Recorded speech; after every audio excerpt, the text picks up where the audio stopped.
and welcome to the Raw Review. We are the Dadley Boyz of WhatCulture. I'm Adam Wilborn, joined by Michael Hamflett and Michael Sidgwick, here to review everything that happened on last night's episode of Raw. But before we get into it, if you're a fan of this sort of thing, make sure you subscribe to WhatCulture Wrestling on Apple Podcasts, Spotify, Amazon Music, and YouTube.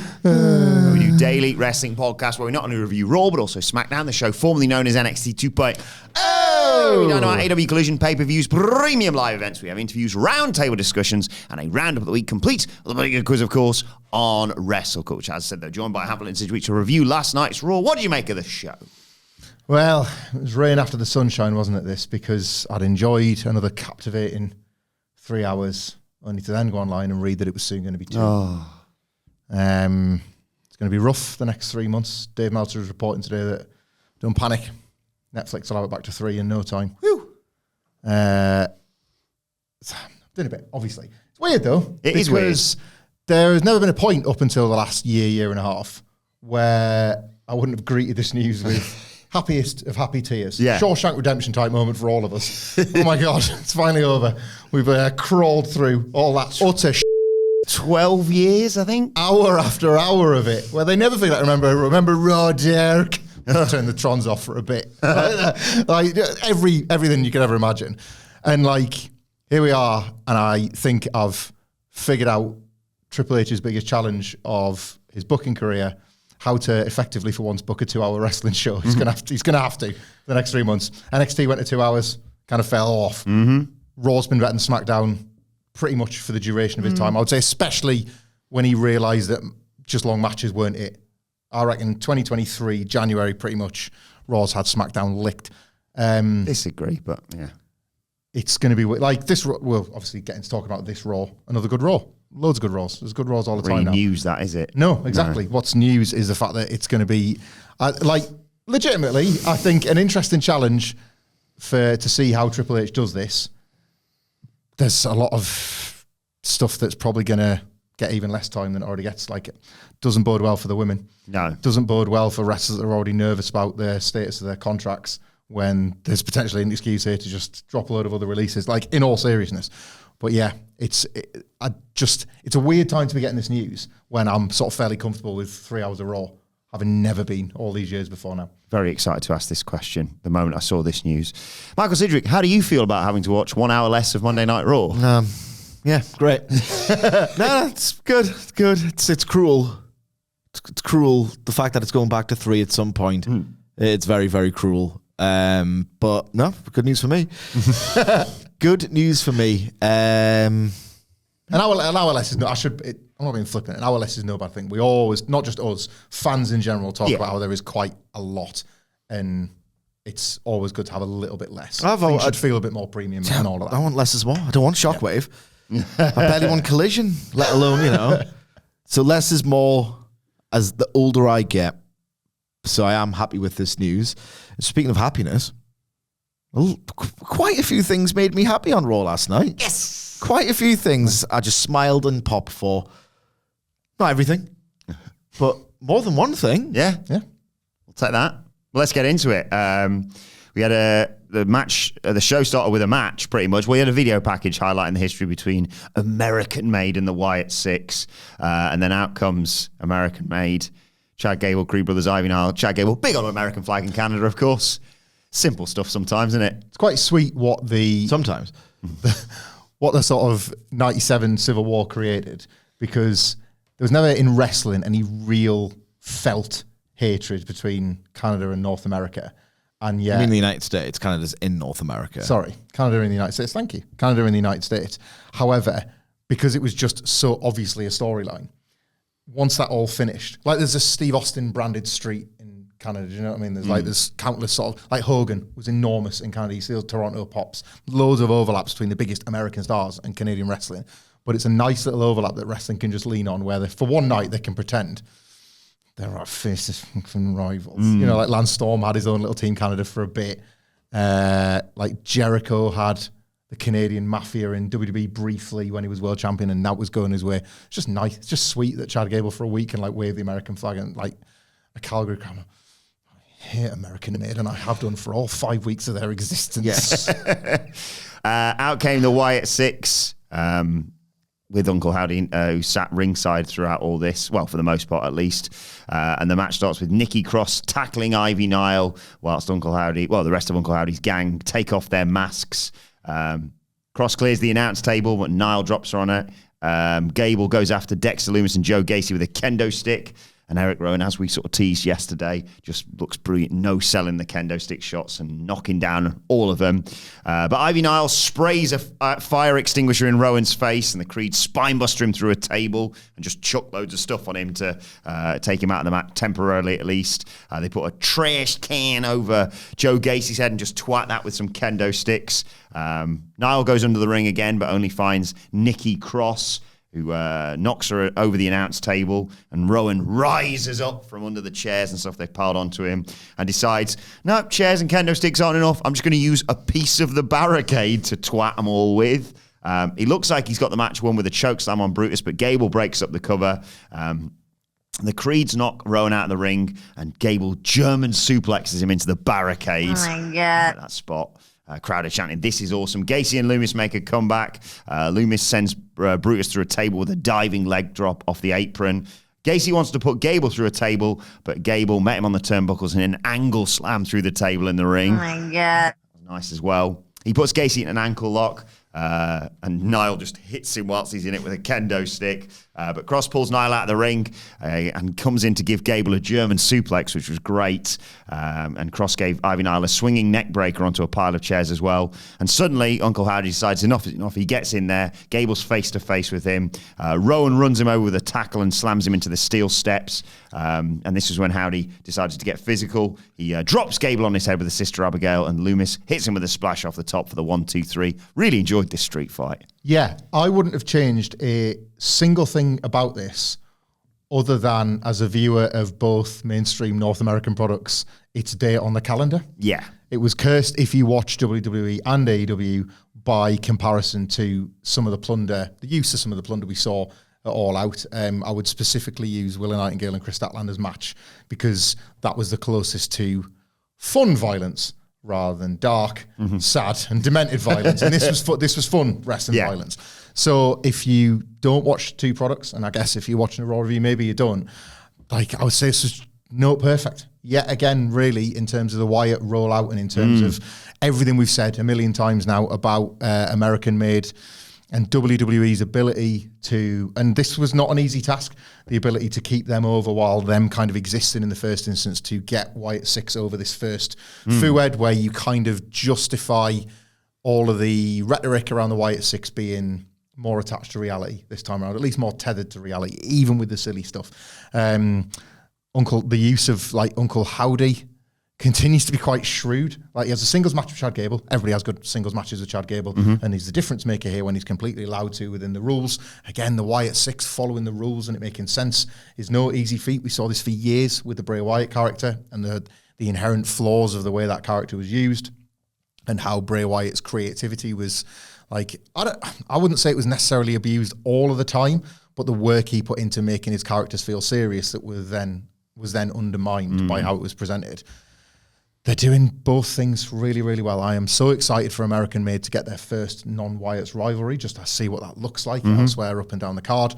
And the Wyatts roll on. Like they're getting these, like that entrance is like a multi-pop entrance. The lights go out and the fireflies go up, huge pop.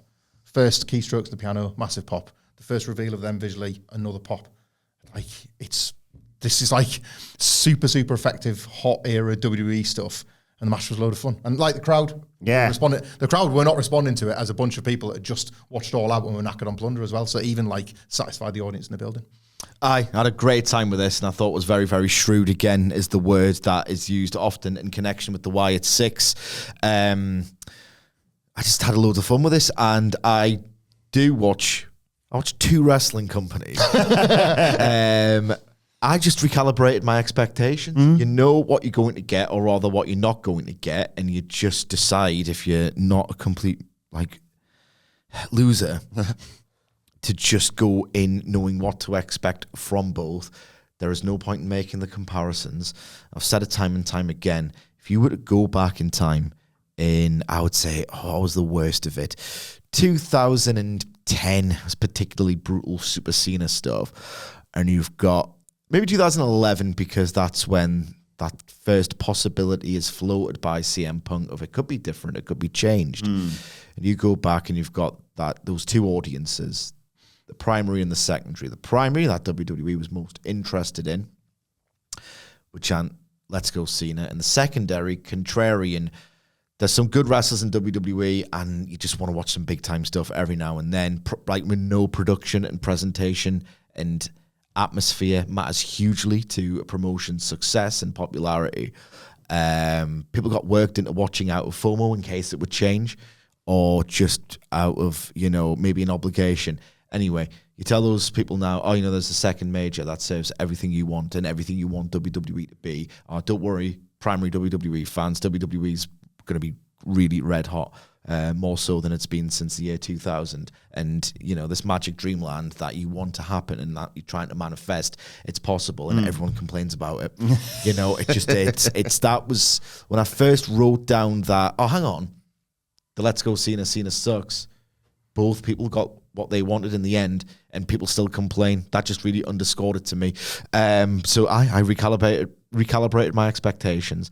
And I think one thing about this match is obviously the use of plunder wasn't as demented. Even when you don't consider the lights out cage match, I mean, you're not getting light tubes and all the rest of it.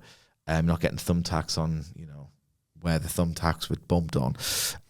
But what few weapons were used, the pacing of this was majestic. It was just bang, bang, bang, bang, bang, and you got some really good badass theater. It's not really the weapon that you wield; it's the body language. Eric Rowan, it just felt like this organic thing of, I don't have to use these allocated weapons that everybody else uses. There was a bit of inventiveness in this match with that barricade spot, and he did it to perfection because Eric Rowan absolutely rules, and I'm glad that he's in a position to succeed at long last.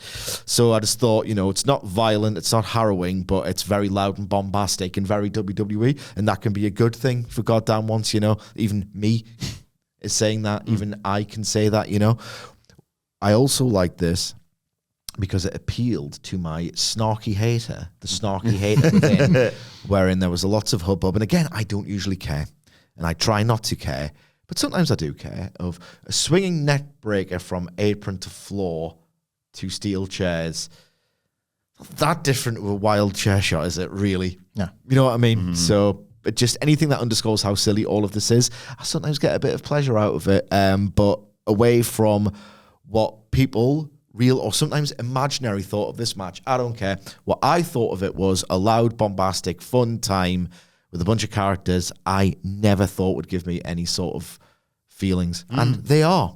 I want to isolate. I will say, sorry, one more thing. I don't know what they need to do that wig, but Dallas Howdy sort of had to adjust it mid-match. Fiddling with it, wasn't he?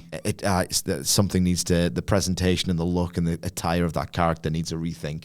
Otherwise, there's loads of goodwill, loads of sentiment, and a lot of work and graft and actual thought has gone into this.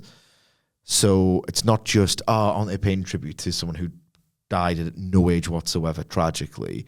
There's way more to it than that. But at some point, it will get judged purely on its own merits. That needs a rethink because it could enter laughingstock territory. That that's it's a prop, isn't it? You can't have a prop failure with an act. You kind of want to forget that there's props involved, don't you? Yeah. I meant to say it before, but I want to isolate as well. Some praise for Nikki Cross. Yes, ages. It's been ages since she wrestled. Yes, and this is such a high pressure return for her, as it was always going to be in part of this new gimmick. How would she manage the aesthetics and being able to wrestle with a new theme to her? I know she's always had that sort of crazy offbeat style. She's crazy. Correct. But this was different again. Yes. This was an adjustment for her. It's been the longest time since she's even been out there with an entirely new gimmick that had everyone else has kind of done their bit now and proven that they can get this gimmick over in the ring, and it was on her, and there was a load of spots that were around her specifically. She was there for it all. She looked up for it. She tweaked a couple of little bits just to make herself fit into this new thing. Yeah, it was a precious spot for her. Gable around was great, yeah. She delivered in what was quite a precious spot for her, I imagine. So she was good. Ideal match as well for the commercial-free first hour. Just nonsense, because it's always weird in a big street fight, and they're like, right, Well, time to grab a headlock, I suppose, for 3 minutes. This was the moment when Joe Tessitore told us about the changes to Raw going back to 2 hours for a bit at least, and confirmed that Liv Morgan will face Rhea Ripley at Bad Blood on October 5th. And speaking of street trash, out comes Finn Balor, and he kind of speaks the truth a lot here, to be fair to him. It's got sort of good heel stuff, as always, of like, you're justified in this in your own mind. He said, Damian Priest didn't have to be this way. You thought I screwed you, but you screwed the Judgment Day. I tried lifting you up while on the Judgment Day, but you held me down even though we were brothers. I ensured you stayed champion, but I should have been champion first. You were always lurking with your briefcase and screwing me when I got close to winning the title. So he calls out Damian Priest, who comes out and says, great, I've been trying to get my hands on you for ages and you keep running away. Say what you've got to say, and then I'm dropping your ass. Balor said he's not going to do what Priest said because he's not his sidekick. Finn Balor's no sidekick, he says. You and Rhea Ripley are going to fall on the same night, and he challenged him to a match at Bad Blood, which obviously Priest accepts. He says, yeah, I get that, but I still want to beat you up right now. And Balor said, aren't you forgetting the old Judgment Day playbook? And Priest said, I wrote the thing. Drops him with a right. In rushes Carlito and JD McDonough. But he beats them up. Here comes Dominic Mysterio, and Damian Priest grabs him by the throat. Priest? Who's that? The numbers, he was crumpled in a heap by the end of this. The numbers game catches up to him. Exactly an Iron Savage, is it? Numbers game catches up to him, but out comes limping Rhea Ripley with her crutch. Liv Morgan tries to attack from behind, but Ripley just twats her. She attacks Dom with the crutch, but that allows Liv to recover, and she chop blocks Rhea's leg. The crowd are chanting, yeet, as Judgment Day beat the both of them up. Damian Priest covers Rhea's body to protect her, so Liv's like, fine, I'll just hit you with a crutch then. She breaks it over him, and Balor sets up for the coup de grace, but outruns Jey Uso with a chair to save the Judgment Day, and sort of grabbing onto him, and he's staring down the Judgment Day as this ends. This was not a great heat angle, but it was an angle with great heat. Yes. This was as basic and as formulaic as it gets. They lay out the challenge. It was even a bit weird that Damian Priest, as over a babyface as he currently is, being like, playbook, I wrote the playbook. And then he got followed by it anyway. Mm-hmm. Like, very quickly, he's potentially made to look stupid in a different time. It didn't sort of escape my attention that Rhea's amazing limp to the ring to try and make the save was very Bret Hart, by the way. Like, he loved a bit of that. So that was quite nice to do that in Calgary. But her drilling Liv with the crutch, just in an attempt to get in there first because she kind of knew what was coming, I thought was, again, like, just that way that in a lot of little ways, the baby faces are booked so much better than they used to be. So much better. She's hobbling down the Judgment. They know they've got time, and she's immediately scanned the numbers and just gets it, even when eventually they overwhelm them. All for the Jey Uso save, which was timed well because that relationship is still kind of being established. This was the week where basically they become just straight up allies. He was a special guest. Like, I phoned a tag partner last week. He's made the save this week because he's probably busy doing something else. In the kayfabe of it all, I'll go and help them. Now they're just mates. This is kind of how you establish babyface alliances from virtually nothing, and they've done it here. So yeah, no one else would want to save them because, again, like with when Jay first came to Raw, like what you've done for the last year and a bit. The Terror Twins haven't got a load of mates on Raw. And again, just the reactions to all of it were, again, if you just broke this down without sort of referencing the crowd reactions to all of the beats of it, I've seen it gazillion times, but they're all really hot characters. So it was a success. Yeah, for someone who's not tremendously invested in the Judgment Day or the Terror Twins, this is just not really for me. I think it's been a bit too, like, they're just comedy characters almost, the Judgment Day. They're not, and I keep saying, like, it's not the Four Horsemen, is it? No. Nor is it meant to be. No. The audience doesn't want the Four Horsemen. I like the Four Horsemen. That's not what I'm getting out of this heel stable. So now that the twists are done, it's essentially that sort of like, you know, like an AB rhyme structure. It's that AB structure of 1 week. Yep. The baby faces look a little bit harder and smarter. The other week you have to get the heat. AB. We're deeply in that pattern now, and it's getting sort of a bit rote, but road can still be hot, and this is hot as balls. It was weird seeing Finn Balor like motivated and a reminder that, oh God, he used to be like a single superstar once upon a time. And you're kind of going to have to be now if you're having a big match at a PLE, pay-per-view, whatever, against Damian Priest. Whether that has the goods, I really don't know. I really don't know at this point. I mean, he still looks in great nick, but it's almost sort of like deceptive. I'm concerned about that singles match. Yeah.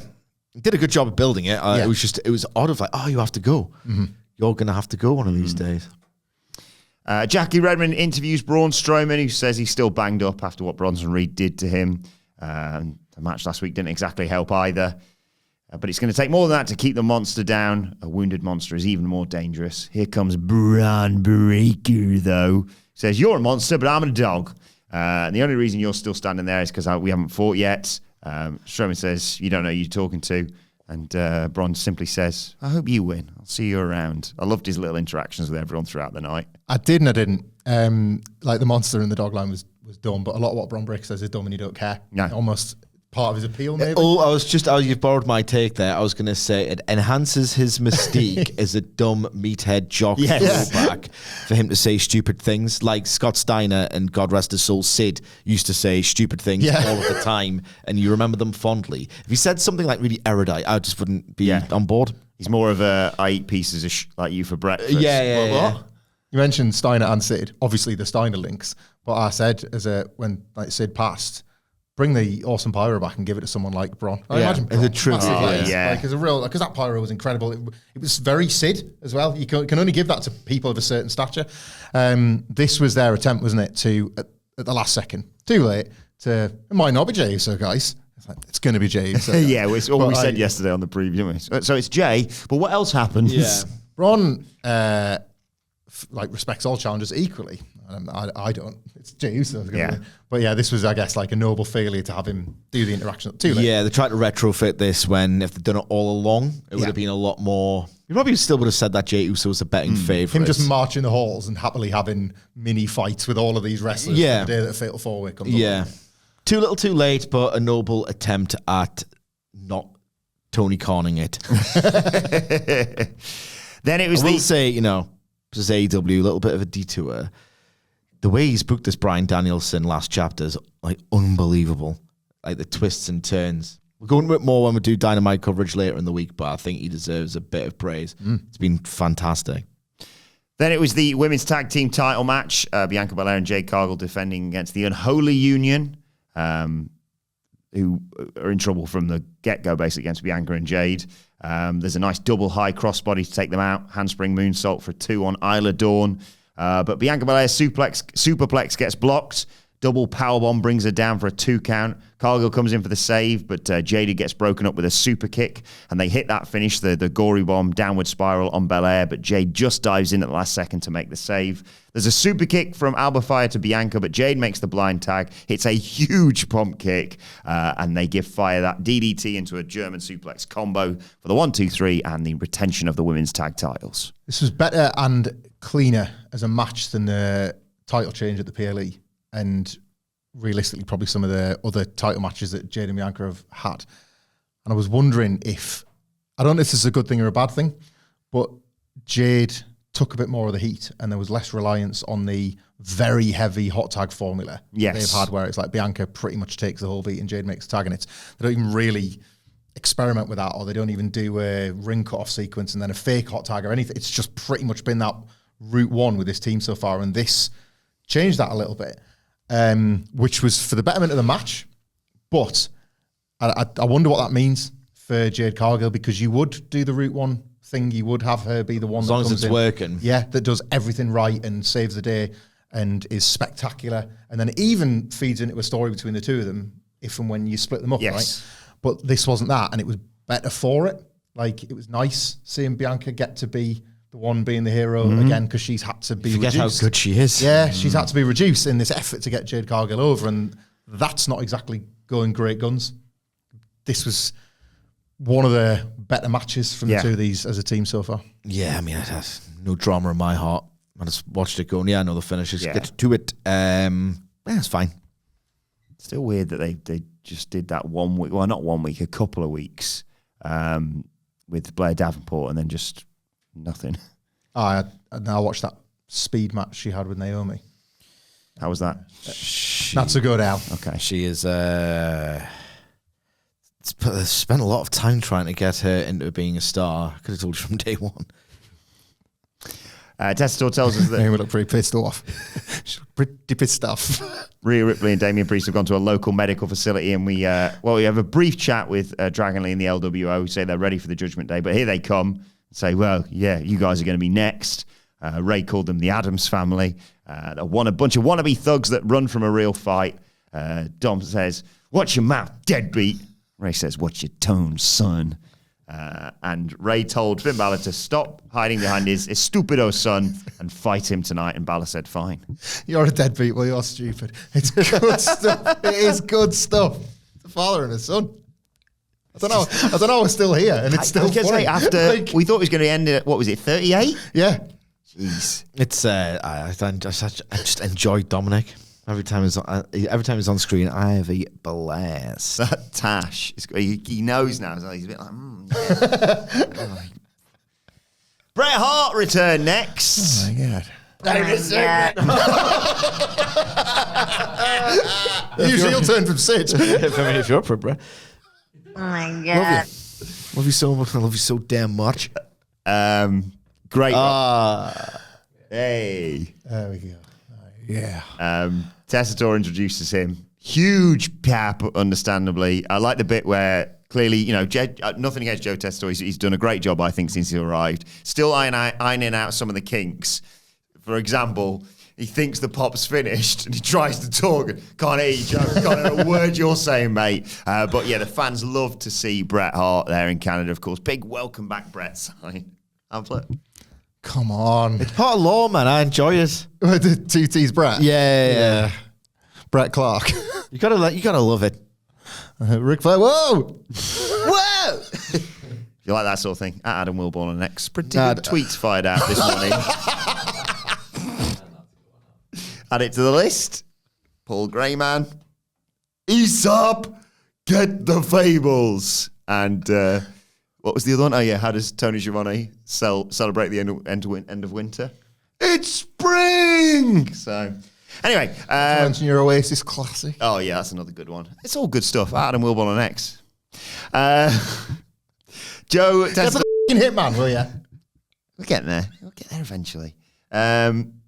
Joe Testator announces that WWE's returning to Canada for Survivor Series in Vancouver. Tickets go on sale on Friday, Hamflet.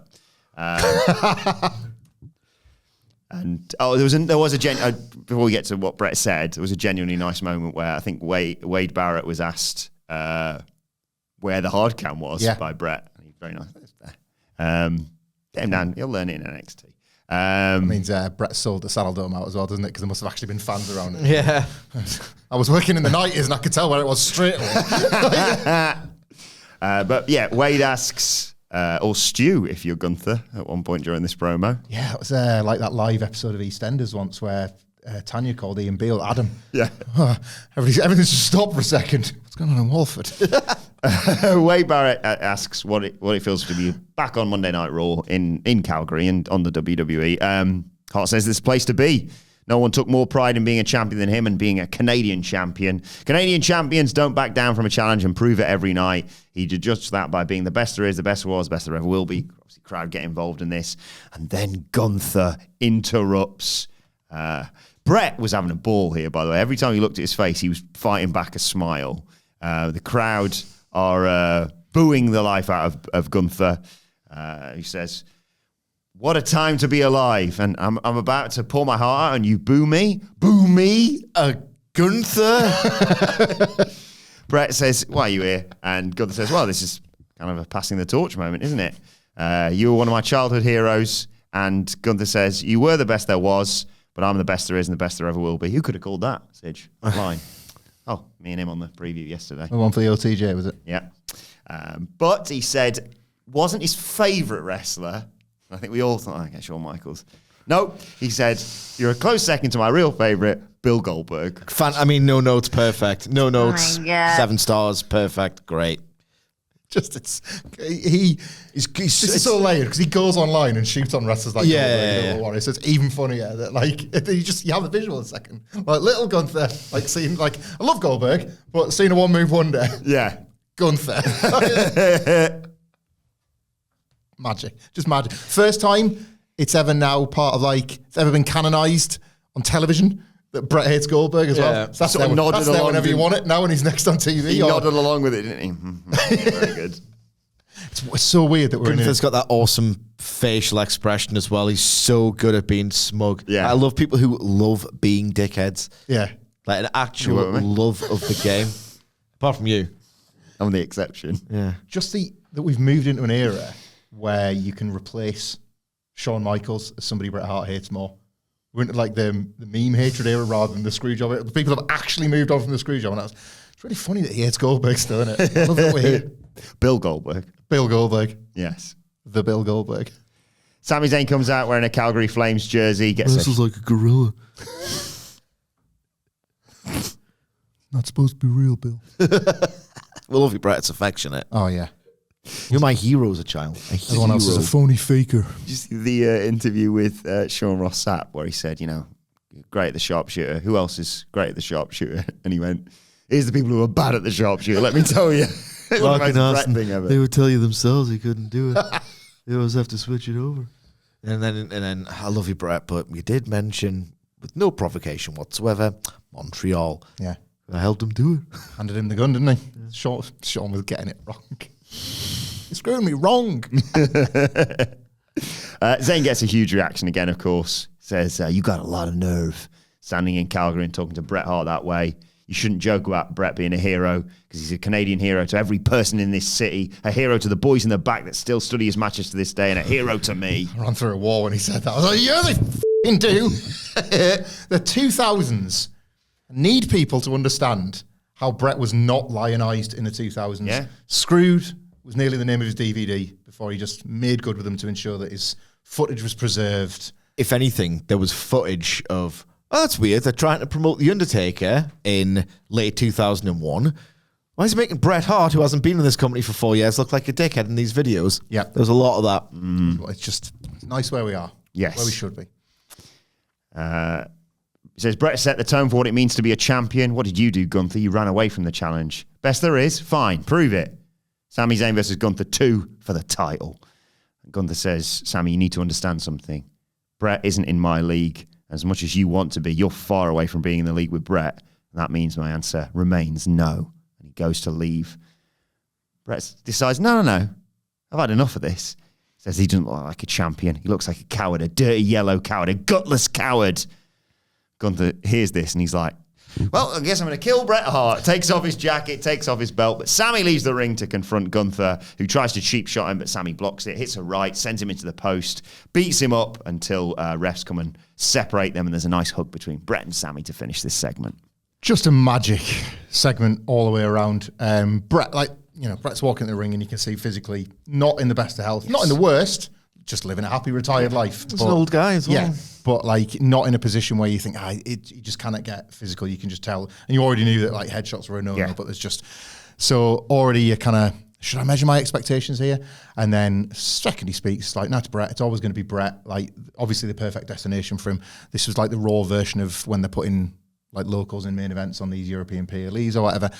Sami Zayn had in another era, a very difficult job of being such a rah-rah babyface that it's possible that there'll be too many cynical fans in the building and they won't want to buy it and they won't want to take it, but he's maybe the best at that in this current era and one of the best of all time at being able to cut that kind of rah-rah speech and just be taken on earnestly, which was lovely because having wrestlers go out there earnestly put over Bret, again, is still feels a little bit novelty, truthfully, in the way that this company managed Bret's legacy for all those years. And the way that he is still mocked online for just wanting to take some of this seriously. And it was that's what made him the best. That's why his matches hold up still. And the fact that when he still had the voice to be able to scream that Gunther was, and I wasn't waiting for the word and he said it, gutless. I was waiting for him to call him a gutless coward. And he had the voice in him and it wasn't sort of crackling at all. No. It was just Bret there in the moment calling Gunther a gutless coward. That's where when you're our age and you're just screaming for Bret, it's a one-work punch. Please, Gunther, Bret will knock your fucking head off. Yeah. And it'll look better than any other punch on this show. And it won't even hurt him. That's the thing. It looks like it hurt him, but it won't even hurt him. And I know somebody somewhere doing the Leonardo DiCaprio point at the screen meme, and there was a dead man. They made him look a chicken. I like this. Like, this was spot on all the way around. And the fact that Gunther is noping Sami Zayn for, well, either, I guess, Saudi Arabia, where Sami's become a folk hero, or the Survivor Series back in Canada when we use this as the sort of starting off point. You're going to get an awesome atmosphere for Sami versus Gunther for the belt. It's too late for the SummerSlam, of course. It is a shame. It's far too late for the SummerSlam. No, echo everything. This was absolute Route 1. They didn't need much imagination. Canadian champions fight hard, just like me, and Sami Zayn, who's in the program that I'm here to promote. So nothing too inventive, but it didn't need to be. I just wanted to bask in the reaction that Bret got, because was it necessarily guaranteed? Obviously, we know he's a Canadian hero. Great draw all over Europe as well. I'm sorry, I just love you so much, but you know, it's affectionate. Yes. I love you. Because it's the complexion of this modern WWE audience is different, really youthful as well. You don't see Bret Hart avatars talking about a cinema, even though he actually approached matches with the guile and mind of a director. So I was, At very least TV, because a lot of these wrestlers he weren't was- even on Simpsons. Yeah, I know. They weren't even on Simpsons. The one time the is applicable. The one time the is applicable, and he references The Simpsons, he just says Simpsons. He just doesn't get the word the. He gets everything else about this great business, this great sport, other than the word the. Greatest ever. Yeah. So it was very, very, very simple. So on the nose, in fact, that I kind of got this coded message that Sami Zayn was Canadian. He might as well have jizzed syrup for how Canadian they made this dude look and sound and feel. Like, he looked almost like a 14-year-old in that oversized, because the hockey jersey's not big anyway, and you know, he's not Gunther's size, and quite frankly, I think Sami Zayn's probably about 10 geniuses in pro wrestling, and he's one of them, doing the rounds right now. But he's not Bret either. No one, like, very few people are. So he did look a bit 15 years old, but it doesn't matter. He'll look like the best underdog in the business in about, well, whenever this match takes place. Just a wonderful, wonderful Bret Hart segment. Yeah. Didn't need to be anything more than it was. Yeah, I wasn't even sad that we didn't get a Drew. Like, you could have done it, and there was ways to be creative with it, but... That was funny as man. We were talking about the preview yesterday, like, this conspiracy theory that WWE is trying to just let CM Punk know his place, like the supplicant that he is, returning to the Fed of, come back and be babyface number 3. Number 3 babyfaces. You wouldn't want that in 2011, but tough titties. 2 bigger ones, though. Yeah, it's 2 bigger ones. What are you going to do? There's this ridiculous conspiracy theory. Who knows? There might be something in it. I don't think so. Of, you know, if you behave, Punk, and you just do what's best for business and what we say and how we say it, maybe you can have that Austin match after all. I don't think Austin's on standby for if CM Punk behaves. If he was is. a much bigger star than Punk ever was. They're like, Steve, we've got these 2 ideas, right? It's going to be Punk, but you know the Punker, you know what he's like. Plan B, we're going to do you in The Rock. It's like, all right, fine, I'll get in shape. Yeah. Right there. So, but it is morbidly hilarious that after all of those endless tributes and almost move-for-move recreations of matches and CMFTR and, you know, wearing the pink and all the rest of it, the one time one of the 2 mainstream US outfits gets Bret Hart, who very much enjoys living in a reclusive, retired lifestyle, the one time they coax him back onto TV. Phil, go f*** yourself and sell an animal. Please. Can we do the heat in Calgary? No. No. That's your selling week, pal. They could have waited a week, you know. Yeah. They Back could. next week, innit? Yeah. Yeah. It's the one They week. could have done it a week. It's just, is there not something in there? That's pretty funny. It's funny. That's pretty good. That's got to be calculated in some way. You know what? I will admit at times I'm very, very cynical, almost too cynical, where I do myself no favors as an analyst sometimes when I am cynical, and I do try not to be. I know that sounds ridiculous, but I think there's something to this. Yeah. And even if there isn't, it's just funnier to think it. Just Dax Harwood nowhere near Bret Hart on TV. Yeah. Just funny. Sorry. Sean Ross Sapp was saying that he wasn't very well, Bret as well. Oh, Still went out there and did that. It's play. like when I worked in Mountie with a flu, 104 degrees. Like, he still went out there and was Bret, even though he was poorly. He's best ever. The best. Love him so much. Braun Breaker approaches. He's on the Rushmore. Pete Dunne backstage, goes to call him Butch. Dunne tells him not to do that. All right, Pete. Dunne says he's going to win tonight, smash Trick Williams, win the NXT title, and then smash Bron for the IC title, and then you can call him double champ. Bron, this is what you call you Butch, to be honest. Bron, this is what you were talking about earlier, the way he can just say stuff. He just takes the piss out of his shrug and his smirk and stuff.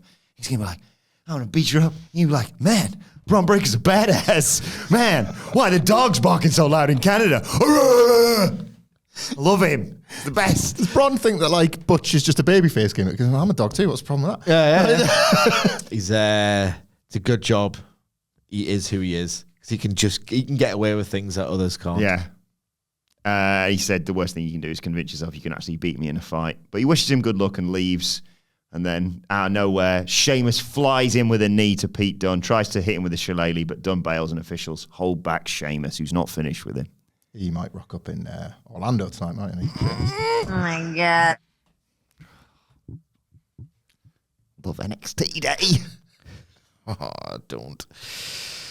I sure don't. Lots to look forward to on tonight's show. I bet there isn't. I bet there's not a single thing. Oh, there's huge tease. Oh, I did see this. Okay. Yeah, the Gabbo does. It's a big fella. Gabbo Ghoul. The Gabagool. very good. Where is the freaking Gabagool? You motherfucker.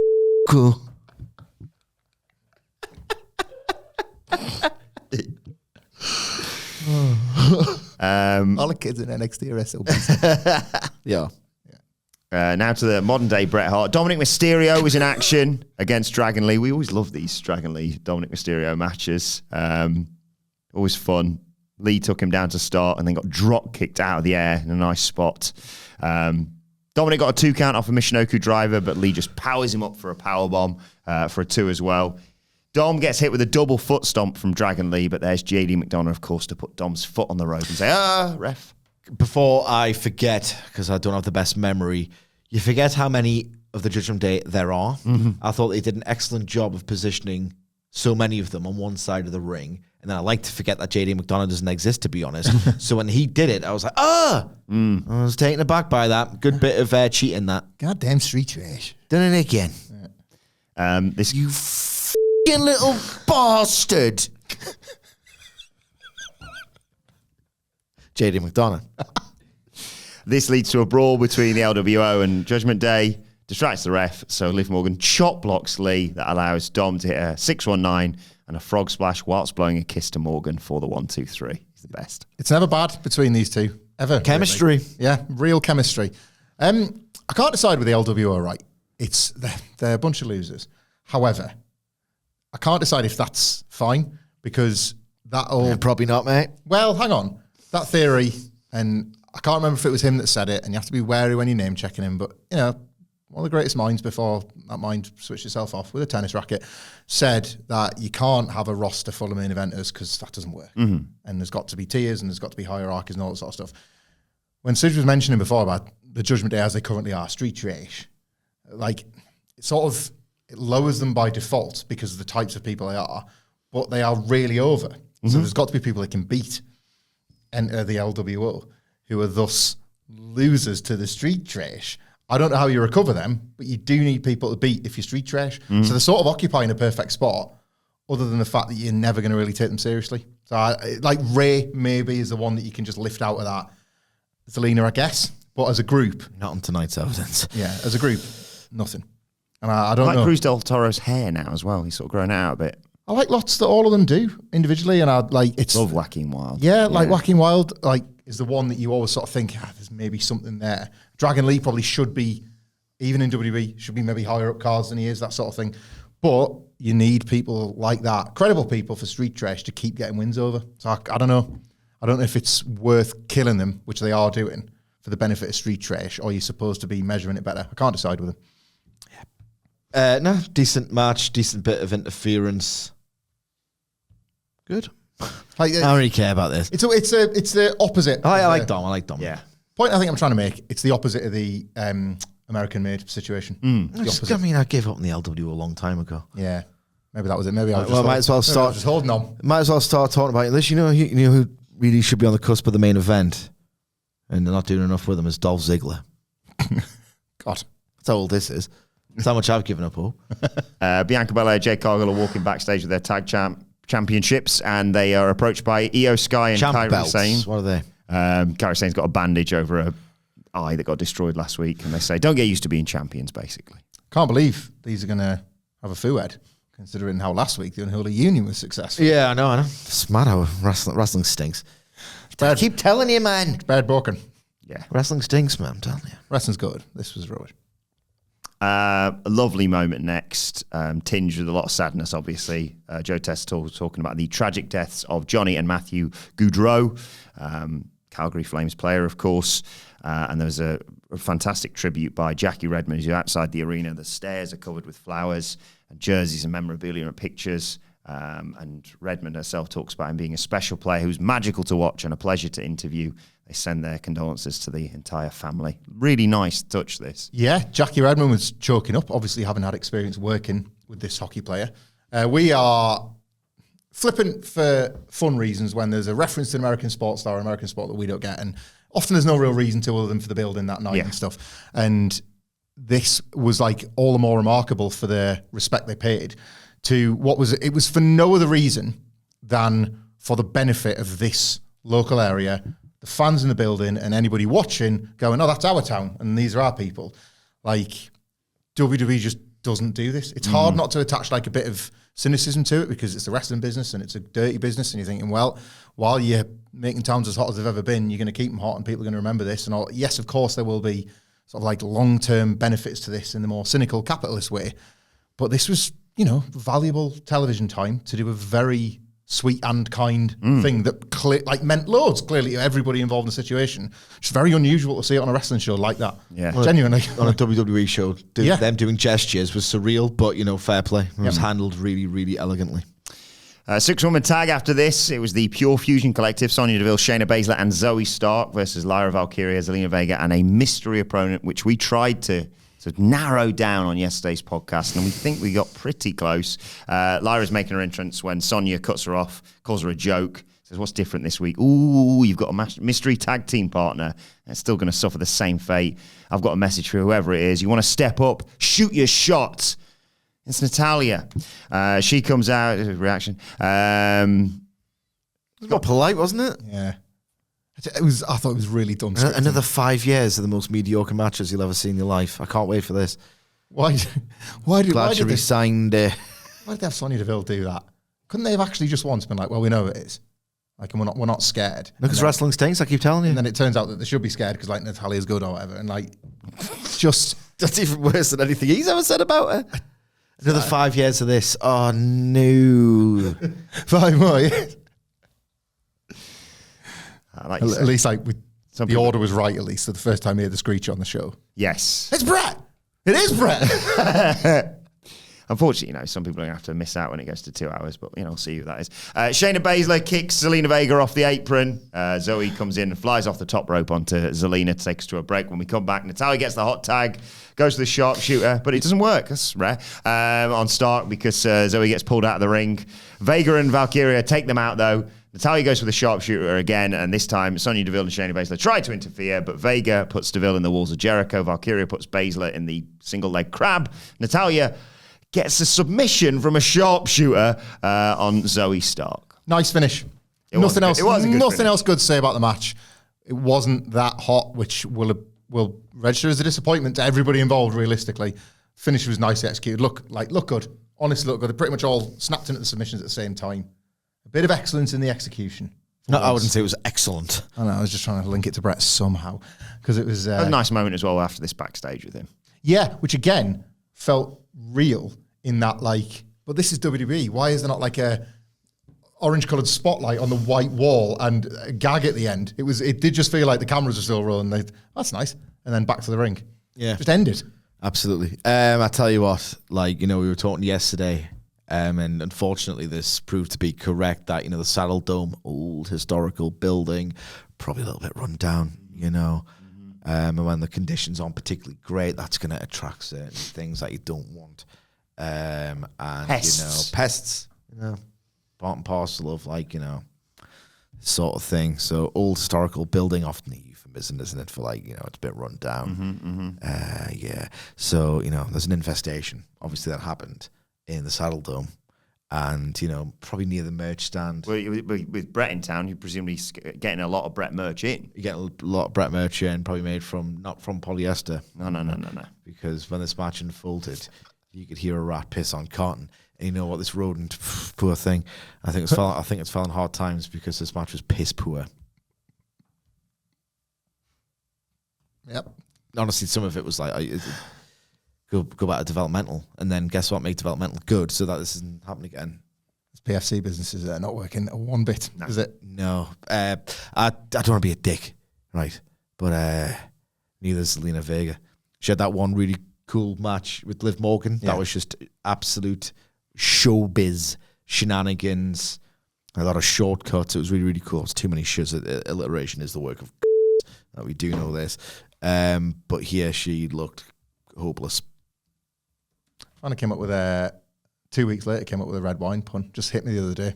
I was sitting there, Shiraz Matez out the air. Nice. There you go. Yeah, I'm a wine guy now. And a spread guy, judging by our conversation before we started. Want to talk 3T last night quickly? Yeah. Why Happily, would he volunteer it so enthusiastically? happily, proudly. Like to think my I'm proud. like to think my culinary skills reach people. Sorry, just before you do that, Sige, what did you have for tea last night? Well, Yeah, this is that's more of fair, a budget option. We're not very material people, and it's good to, when you can, just be resourceful because everything's so bloody expensive these days. So that if you're more resourceful during the week, you can splurge on a weekend, have a lovely day out with your family. Hamlet knows a thing or two about that. So what we did, I got the Too biggest bloody many, if anything. biggest chicken I could find in Aldi, right? Did a roast. Sounds like a Bret line, doesn't it? Yeah. Biggest chicken you ever saw. Biggest chicken in the territory, Shawn Michaels. I made a lovely roast out of it on the Sunday. Roast the hell out of that chicken.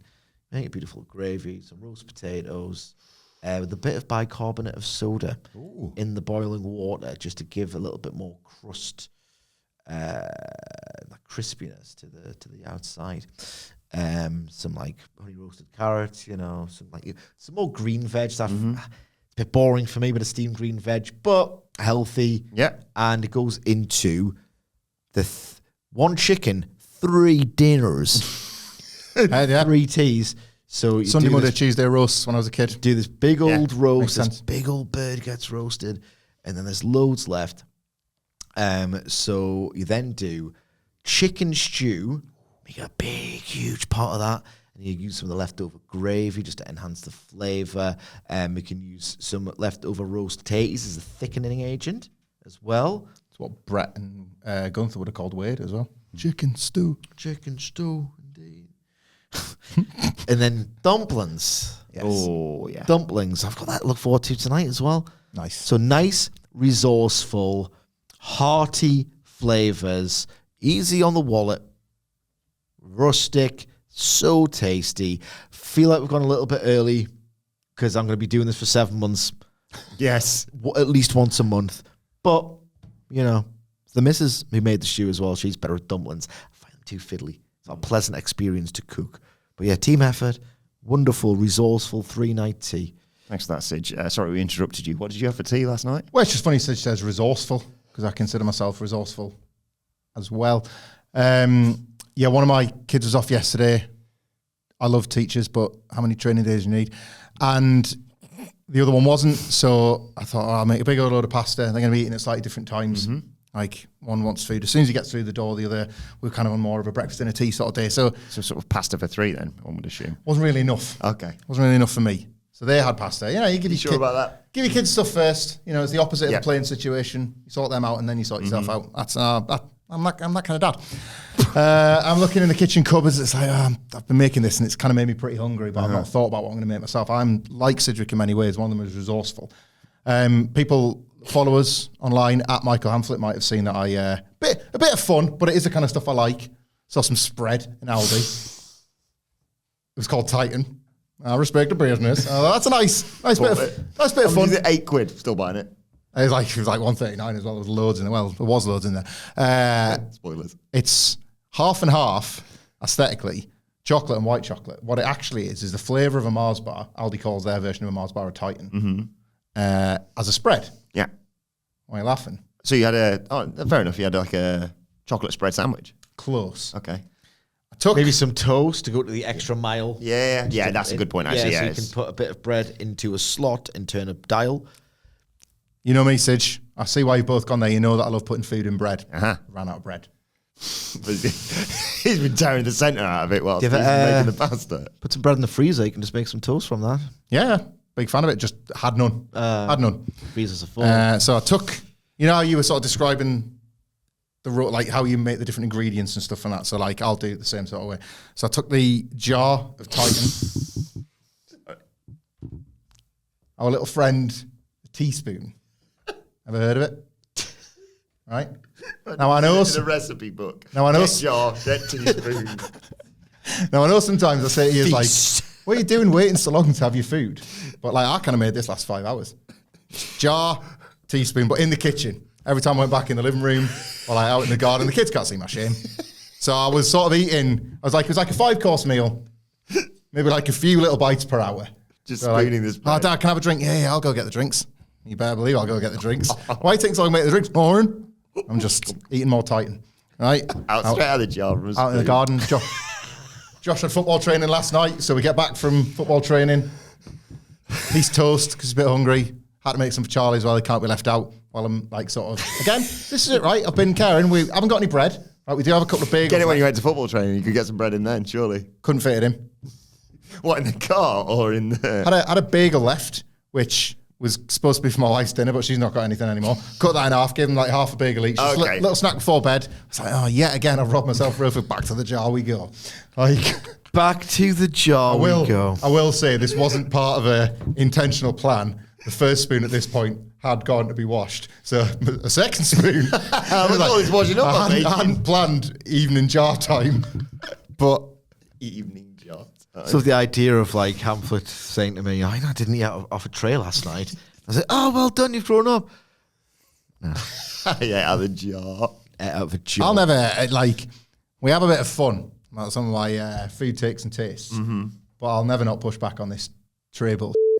Like, I still think you're just robbing yourself of a nice time. I'm kind of with him on this one, to be honest. I know you are. What's to do with the food? It's to do with the dining experience.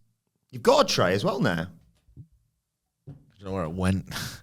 He's still in the office, man. Probably under my desk. I was just gathering dust. You got us one for Christmas. She's absolutely massive. It was a really on nice mine. gesture. With like the leg holes, Yeah. basically. But there were just the leg holes made bowls. And you could put like Oh, I different saw crisps this, in each. yeah. It's like I love the tray principle, but not the crisping bowl bit. Just like if I'm not at the table, just like an edge of a couch. That Edge to of a me ca- is deranged when you could have a tray. Edge I like of a the couch. edge of what about watching the telly? Like, Well, my couch is pointing at it. yeah, but like, You're twisted, I think he Yeah. means. Don't think I'm going like that. No, legs splayed.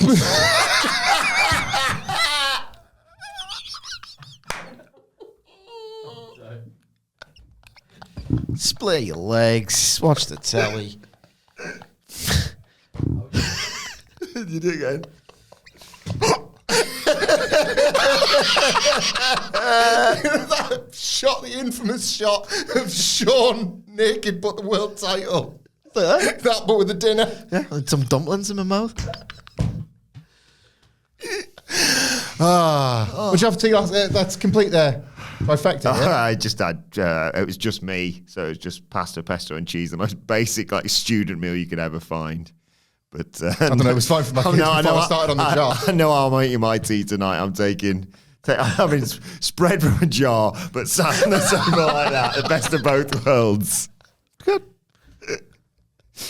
Right, back to Monday Night Raw. Usually eat at a table. Yes. Grown up. Drew McIntyre comes out. The crowd obviously chanting for CM Punk, and he encourages them to keep on chanting because he says he's just a memory now. Ate at the table last night. So He It's says, a roast, isn't it? I mean, that's like, you got a chance of gravy spillage and all sorts. that's stew. No, it was stew last night. Stew last. It's the same though. You couldn't risk the same arm of the principle. chair Same with the stew, principle. yeah. Gravy when it spills off the plate. I don't want that. That's why I get a tray That's exactly right, Sid. or a table. soup on your lap.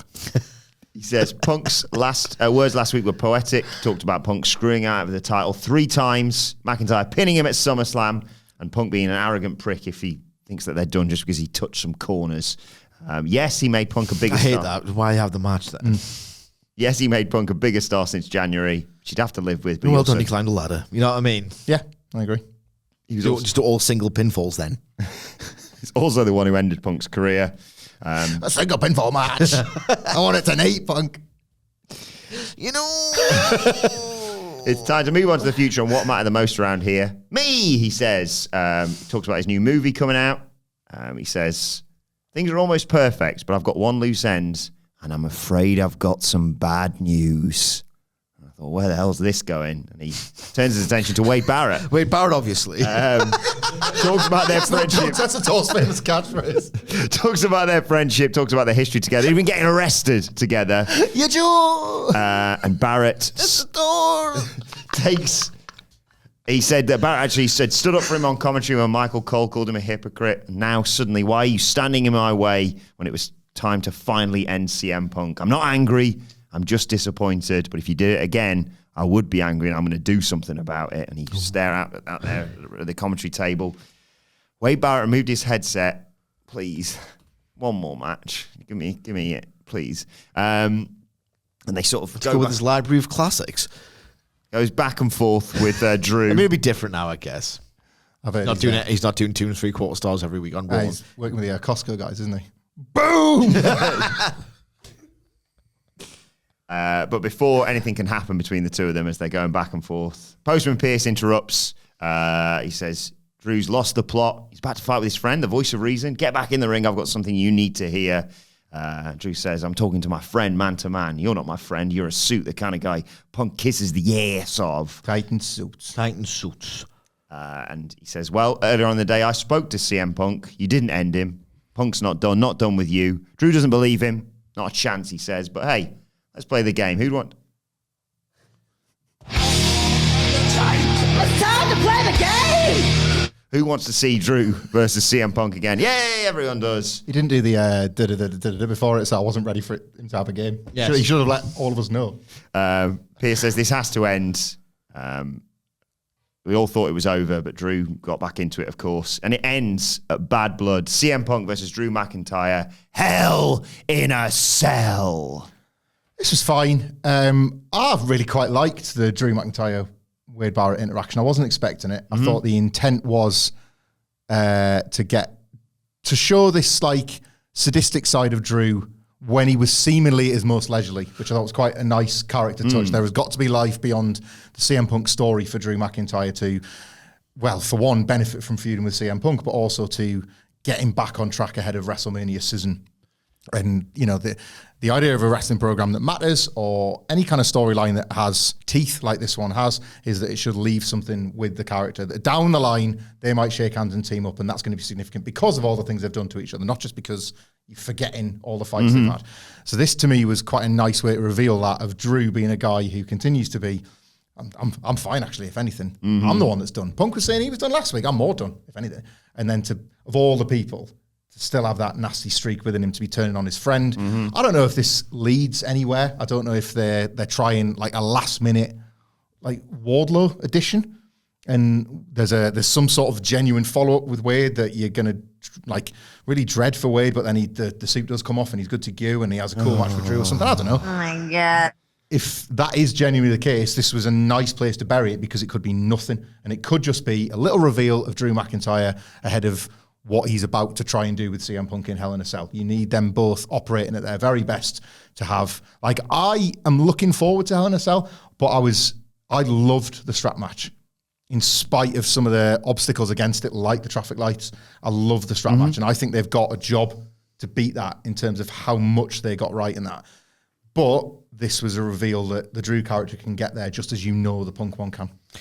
Yeah, I mean, this is fine. I'm just ready to get to the end. I want to see CM Punk doing something else. I feel like the feud has peaked in terms of the quality all over the shop in the best and worst of ways. I'm just ready for a new thing with CM Punk. But it's what Levesque and WWE historically just like to do these trilogies and take their bloody time with it. So usually you're kind of ready, or at least I am. I'm ready for the match. You know, last year when it was Cody Rhodes and Shinsuke Nakamura, just before, and it was the most transparent.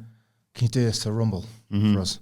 Like, I'm fascinated to see if they give Punk one of them, because the story tells itself, doesn't it, around Rumble season? It's Punk wanting to go to WrestleMania, and then it's whoever if it's Seth in the Rumble, if it's somebody eliminated, who knows? But it's there, isn't it? It's all laid out for you. It's Austin, maybe, God knows what. But I'm fascinated to see if they try a 6 weeks of television CM Punk mini feud that also does a couple of house shows. I want to see what that looks like. Like, is there a heel on Raw? Is there, like, you worked Dominic at Madison Square Garden? Yes. Is there him getting in the mix of Street CM Trash? Punk versus Street Trash. Yeah, Street Trash for 6 weeks on TV. I think that would be pretty cool to see. Yeah. I think anything at this point. Excited to see. Feel new. Karrion Kross speaks to Miz. God. He's corrupting him. Another one. Trying to get him out of this rut. But Xavier Woods, someone else who's been corrupted, of course, steps in. Kross leaves. Miz like, I know what he's trying to do. I do that. I used to do that all the time. But he's not wrong about me being in a rut. Woods tries to talk some sense into Miz. But Miz simply says, you don't understand. And he leaves. And then Kofi comes in. Woods is sort of dressed as Bret Hart, I should mention, and says, by the way, watch you off last week, I got us a shot at the tag titles. And Woods, again, just a little something there, goes, that's fantastic. I mean, I was kind of hoping we'd go after singles titles, but hey, what a great way to celebrate our 10th anniversary is the New Day, and they do Bret's pose. This made me feel tense. Kofi was kind of a dickhead. It's like, oh, nice cosplaying. Yeah, while you were cosplaying with your mates, I got on with the job at hand last week. And that's important because it's the New Day. You're not supposed to just see some obvious... We said this when there was repeated failed attempts on Karrion Kross's part, unconvincingly, to split them up before they actually started getting somewhere with it. And it's the strength of Woods and Kofi's chemistry and relationship that makes it good, not who is the corrupting influence. It's the exact same as when the Wyatts tried to hypnotize Xavier Woods. You don't buy it. You buy genuine tension because they're genuine friends. To bring up, it's our 10th anniversary, right around Kofi kind of gaslighting him a bit and Xavier Woods talking earnestly about some singles goals he has, I feel on edge. I want them to win the tag belts and celebrate 10 years. And that's the point, isn't it? You don't want to see this split, and you hope they're able to get through it together. Glad they're not facing the NXT tag champs, otherwise we know where this was going.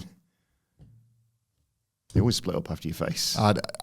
If they do that match with that law, and then you lose, oh God, is it going at like... there's Chicago and St. Louis. Wouldn't rule it out. Thoughts? No. 10 years the New Day, Sidge. It should have ended 4 years ago, man. I did like the Miz, like he wouldn't be won over by Xavier Woods. It doesn't work when somebody else reads my Wikipedia to me. I've got to recite it myself. But speaking of things that make you feel uneasy, it's now time for the Raw Riddle. Raw Riddle gives me the creeps. You weren't here for this yesterday, but I taxed Sidgwick Noggin. Sidgwick. With the Raw Riddle. Everything's just all over the place. It's so spooky. With this question. Doesn't say 7 years, shouldn't it, isn't it? What has 4 wheels and flies? Right, okay. You know, aeroplanes got wheels, but that's not going to be...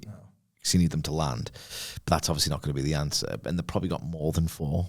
But maybe it's at least 4. I don't think it's an aeroplane. No. And I said I'm going to punch him square in the temple if he turns round and says to me, "Flying car." It's funny you said flying car. I was wondering if this is one of them wordy riddles, and it's like a smelly car. You know, because flies as in not aerially. Yes.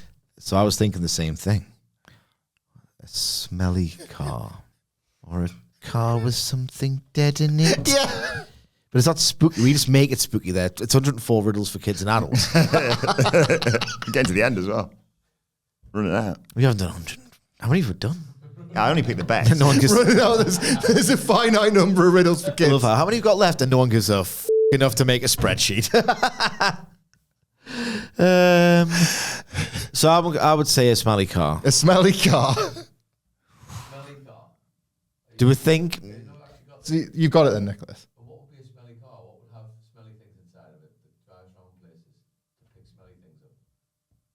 Oh, like a A bin lorry. garbage truck. Yeah. That's Nicholas. Which in many ways is a smelly car. When you were saying, I was like, they're not going to say a smelly car. Gonna go with a smelly car. Oh, we were wrong. Well, that was wrong. I know the rat from the Zelina Vega match might have crawled into it. Who knows? Tony D's car. Body's in the trunk. But that is this week's. Felt childlike saying the words "smelly car," and it made me think, "Oh, that's what they might put on the website. It's for kids."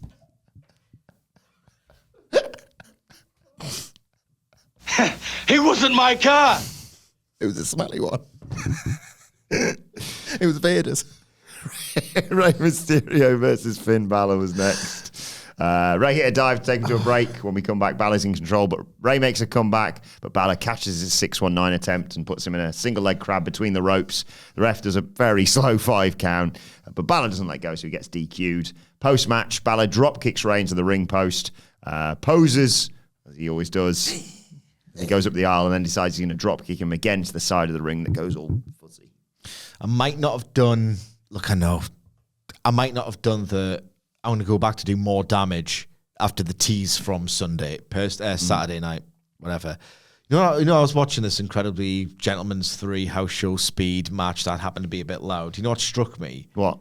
This atmosphere, I can't believe it. It's still so surreal to me how hot this is. When Balor caught the 619, audible, disbelieving gasps in the crowd. He catches it and went, counter, garden variety counter.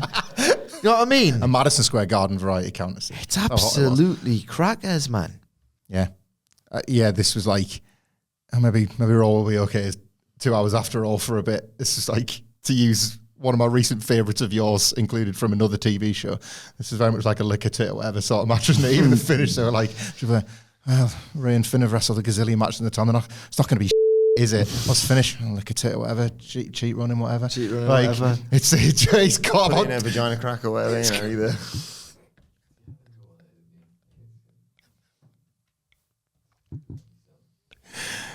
Triple H got 100 of these in his back pocket. And he, wrestler combinations. Just spin a wheel. You two. Go on then. Get 10. Also, Kyle O'Reilly working hard on this show because they had that promo around all this, which featured footage from earlier on in the night saying basically tonight was a message. It's going to be even worse for everyone at Bad Blood. And then Kyle just went, cool. At the back. Earning his money, innit? It was something else I wanted to mention, and there's no other place for it on the show. Joe Testator. I still like him. When... Took me 2 weeks. I know, I feel so harsh. There was a couple of times in this show I was like, get up for a minute. Like, your voice has got all this gravitas. He got up for it for something in this main event. Yeah. This was the match. Maybe my attention was really drawn to it in this match because I could have done with it. Because I wasn't super enthusiastic about it. And it's like, that's when announcers sometimes earn their money. You know, I'm not saying you need them to be saying, because at this point you're not. It's not JR or Michael Cole making excuses for quiet crowds. We're not in that era, like methodical, whatever. But it's just, you can be into it if you want. They are. They're bloody loving it, Joe. So yeah, but he will get there. He's got too much of the good stuff to. Yeah. Counter argument. Vic Joseph. You don't want to be Vic Joseph. Oh! Teachable moment! It's an assault. He is every where get it single tonight, don't we? Yes. week. It's an assault. I wouldn't want him anywhere else. No. But I'm glad he's where he is. He suits NXT.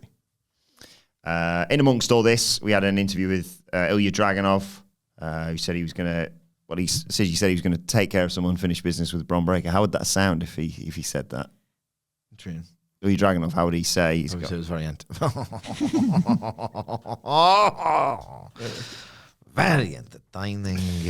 Brian interrupted, so we haven't got any unfinished business, but I'll beat you again if you want. And then Jay walked past. Yeet makes his big entrance. Do you want us to see unfinished business? Either or, I don't mind. I just like it when you do your Dragunov impression. Unfinished business.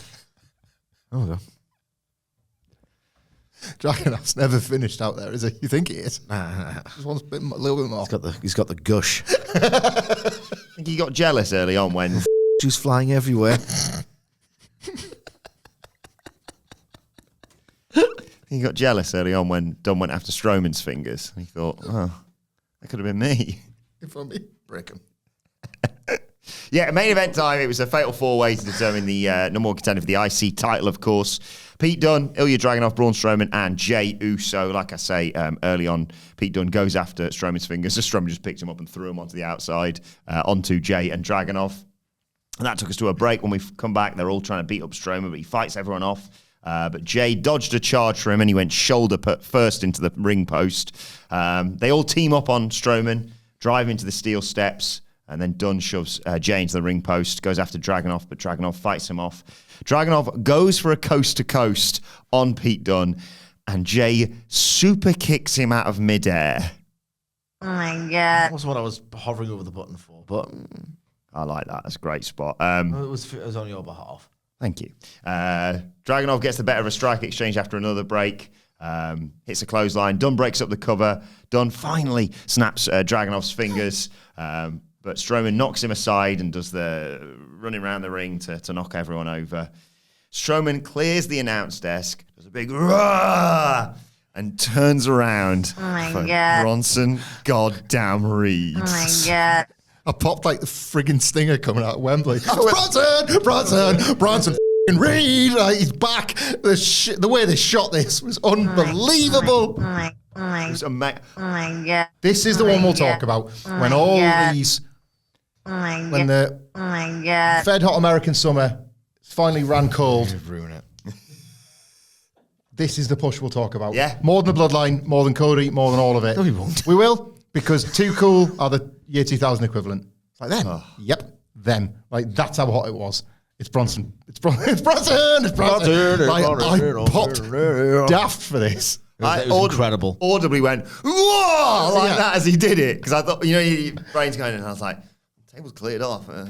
They've shot this pretty tight angle shot on Braun. And it just appears, you can sort of see a couple of people behind Braun look like that. You go, oh my God, it's happening. Boom, through the table. In the event that he doesn't get COVID and it's Bronson in this match and Braun like running in the reverse this basically, how is it as good as this? It's not. Like Braun Strowman wanting to get a bit more of Bronson Reed and taking him out of the match isn't as entertaining as this. I it feels like this was the right way around rather than sort of a make good. Awesome spot. Just incredible. Yeah. I mean, don't bother coming to me to discuss like the match and stuff. Okay. I pressed the button, said it was awesome. This guy's got an aura out of nowhere. See this guy cartwheel and thought he was him. You know what I mean? Yeah. Where's this come from? Let me go out with your legs. All right, I'm out. Can't wait. Wow, how did he do it? Jey and Dragunov Gargano with his YouTube face. Jey In and the CWC. Jey and Dragunov get into it again. Jey hits him with a spear. Dunne tries to does chuck Jey out of the ring, tries to steal the pin, but Dragunov kicks out. This is Wesem chance. Dragunov gets his fingers stamped.